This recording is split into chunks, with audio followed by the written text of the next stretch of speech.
En el otoño de 1944, la paz del campo francés fue repentinamente interrumpida por débiles haces de luz en la distancia, que se volvían más intensos a medida que un convoy de camiones avanzaba a toda velocidad por los caminos sinuosos, sus cansados conductores forzando la vista para ver apenas unos metros adelante.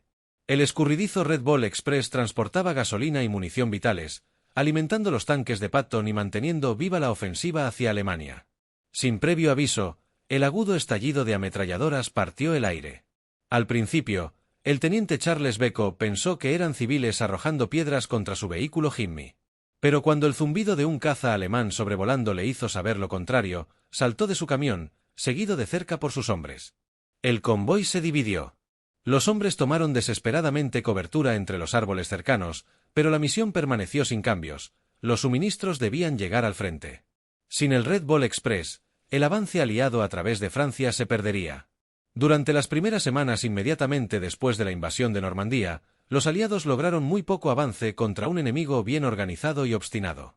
A principios de julio, mientras los alemanes continuaban obstaculizando cada avance que lograban al intentar romper su cabeza de playa en el norte de Francia, algunos altos mandos aliados incluso temían un retorno de la temida guerra de trincheras. Más adelante en el mes, el frente alemán finalmente cedió.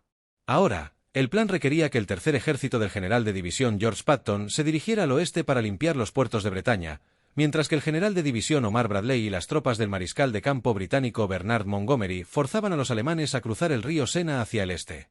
Sin embargo, mientras las fuerzas estadounidenses se apresuraban a perseguir lo que quedaba del ejército alemán, el alto mando aliado se sorprendió por la rápida retirada de su enemigo.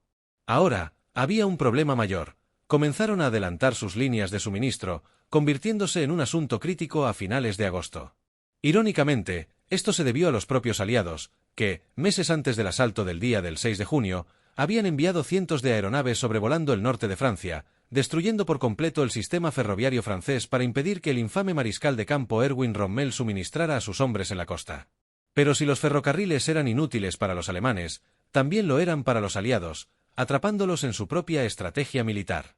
Además, como los alemanes aún controlaban la mayoría de los puertos esenciales del canal en el norte de Francia y Bélgica, a saber Le Havre y Amberes, la mayor parte de los suministros y equipos para los ejércitos estadounidenses en avance provenían de las playas de Normandía, partes de las cuales todavía estaban fuertemente defendidas.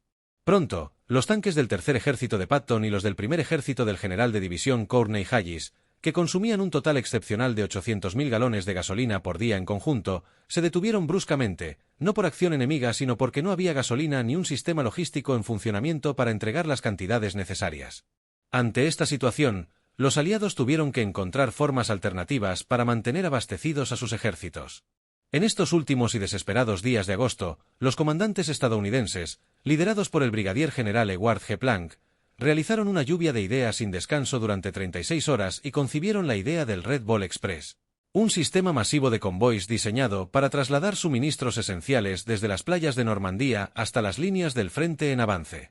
Este nombre se originó a partir de una frase ferroviaria para Red Ball, que significaba enviar algo lo más rápido posible, como una operación anterior del Red Ball Express en Gran Bretaña que enviaba suministros valiosos a los puertos ingleses durante los primeros días de la invasión. Para esta empresa monumental, se asignó al teniente coronel Loren Ers, conocido como Little Patton, para supervisar la operación. Su primera tarea fue reunir vehículos y conductores. Con una insuficiente cantidad de camiones disponibles, recorrió unidades por toda Europa en busca de más y formó compañías provisionales de camiones. Pronto, cualquier unidad con camiones disponibles fue instruida para cederlos al Red Ball Express, principalmente los GMC CCKW, apodados Himmi o Deus and a Half, una unidad de 2,5 toneladas con una capacidad de carga de 5 toneladas. Una operación de tan gran escala fue posible gracias a la capacidad industrial de los Estados Unidos, que produjo más de 2 millones de camiones durante toda la guerra. Además, el Red Ball Express también requirió contribuciones de múltiples ramas, desde la policía militar que dirigía el tráfico, ingenieros que mantenían las carreteras y puentes, y equipos de artillería que reparaban los vehículos. La ruta establecida para el Red Ball Express se extendía desde los depósitos de suministros en St-Lo hasta La Coupe cerca de París. Se estableció un circuito de un solo sentido porque las carreteras francesas estaban demasiado congestionadas para el tráfico bidireccional, reservando las vías del norte para los vehículos cargados. Se destinaron 2 autopistas adicionales desde la cabeza de playa de Normandía hasta Chartres exclusivamente para estos convoys. Para asegurar el éxito, El Museo del Cuerpo de Transporte del Ejército de los Estados Unidos estableció reglas estrictas. Los convoys debían consistir en no menos de 5 camiones, cada uno marcado con su posición y espaciados a 19 metros de distancia, viajando a no más de 40 kilómetros por hora. Con el plan en marcha, el general Planck declaró: "Que nunca se diga que la falta de suministros detuvo a Patton cuando los alemanes no pudieron". Cualquier soldado que no estuviera involucrado en tareas críticas fue reasignado como conductor para la operación. Esto resultó en que 3 de cada 4 conductores del Red Ball Express fueran afroamericanos, reflejando la política militar de limitar a los soldados negros a roles no combatientes basándose en supuestos sobre sus habilidades a pesar de su servicio probado en todas las grandes guerras de Estados Unidos. A través del Red Ball Express, muchos soldados negros finalmente tuvieron la oportunidad de demostrar su valía en un rol crítico. A pesar de que muchos nunca habían conducido antes de la guerra, se adaptaron rápidamente a su entrenamiento, convirtiéndose en vitales para el éxito de la operación. La urgencia del Red Ball Express era inmensa, ya que, según el Museo del Cuerpo de Transporte, en promedio, una división de infantería estadounidense requería 150 toneladas de gasolina por día. En comparación, una división blindada necesitaba 350 toneladas al día. La movilidad constante era crucial para esta operación, especialmente porque el ejército alemán aún dependía del transporte tirado por caballos, lo que llevó al lema no oficial de la operación, Tout de suite inmediatamente en francés. Según John O'Leary, quien sirvió en la compañía de camiones 3628. Patton quería que comiéramos, durmiéramos y condujéramos, pero principalmente que condujéramos. La necesidad de suministros en el norte de Francia era tan grande que el Red Ball alcanzó su máximo rendimiento en los primeros 5 días de operación. Comenzando con solo 67 compañías de camiones, para el 29 de agosto, unas 132 compañías operaban casi 6.000 vehículos que transportaban 12.342 toneladas de suministros a depósitos avanzados, un récord que no fue igualado en las 14 semanas siguientes. A medida que la lucha se trasladaba más allá del Sena y París, el ejército extendió las rutas aún más hacia el este.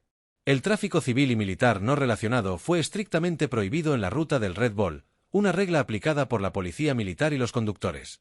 Durante sus viajes, los convoys a menudo circulaban a toda velocidad por el centro de la carretera, tratando de evitar minas en los bordes, y no se detenían por absolutamente nada.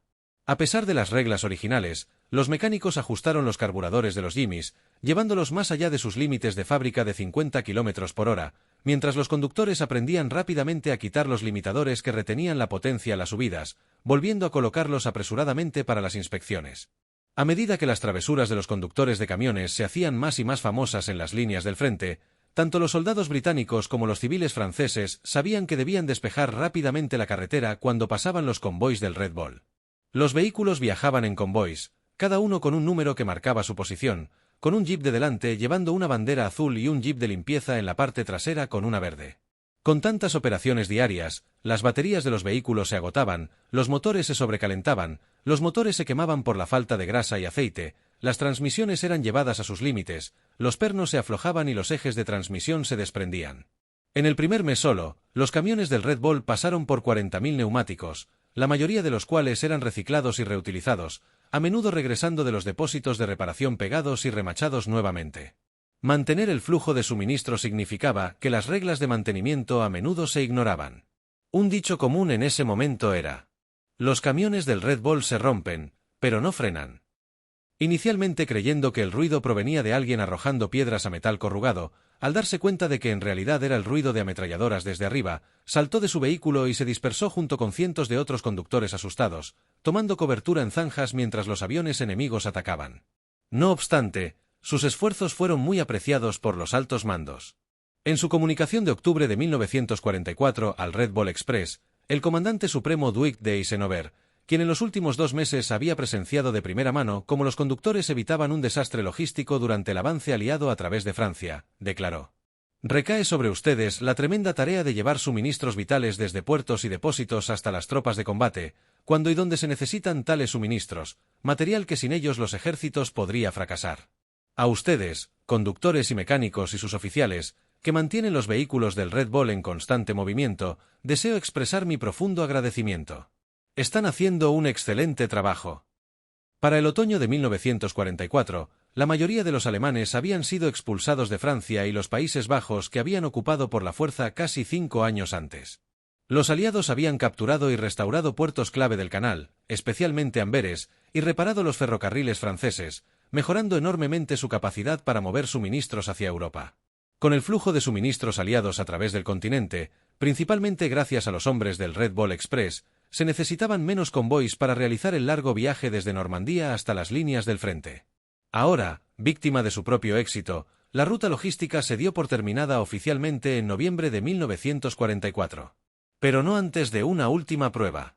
El 16 de diciembre de 1944, Adolf Hitler lanzó una última y desesperada operación para ganar la guerra en el oeste, o al menos golpear lo suficientemente fuerte como para obligar a los estadounidenses y británicos a un armisticio separado sin la influencia de la Rusia soviética y otras facciones. Eisenhower ordenó a las divisiones aerotransportadas 101 y 82 converger en Bastogne, Bélgica. El Red Ball Express respondió al llamado, transportando a miles de tropas al sector. Este despliegue rápido de fuerzas resultó crucial, ya que la eficiencia y flexibilidad de la red de suministro ayudaron a cambiar el impulso de la batalla. Al asentarse el polvo después de la batalla de las Ardenas, el Red Ball Express, habiendo cumplido fielmente su propósito, desapareció de las líneas del frente. Aunque sus días fueron cortos, el mito del escurridizo Red Ball Express nunca desapareció realmente. De hecho, su nombre estaba tan arraigado en los últimos días de la guerra, y su naturaleza y logística tan secretas, que la mayoría de los hombres que conducían camiones, incluso mucho después del fin de la ruta, siempre creyeron que estaban en una misión logística secreta. Según Belby France, un comandante de una compañía de camiones que llegó a Francia en febrero de 1945, dijo: una generación después, el coronel John Eisenhower, veterano del teatro europeo e hijo del comandante supremo aliado en Europa y posteriormente presidente de los Estados Unidos, habló sobre los convoys. La naturaleza espectacular del avance a través de Francia se debió en igual medida a los hombres que conducían los camiones del Red Ball que a aquellos que conducían los tanques. Sin el Red Ball, el avance a través de Francia no podría haberse realizado.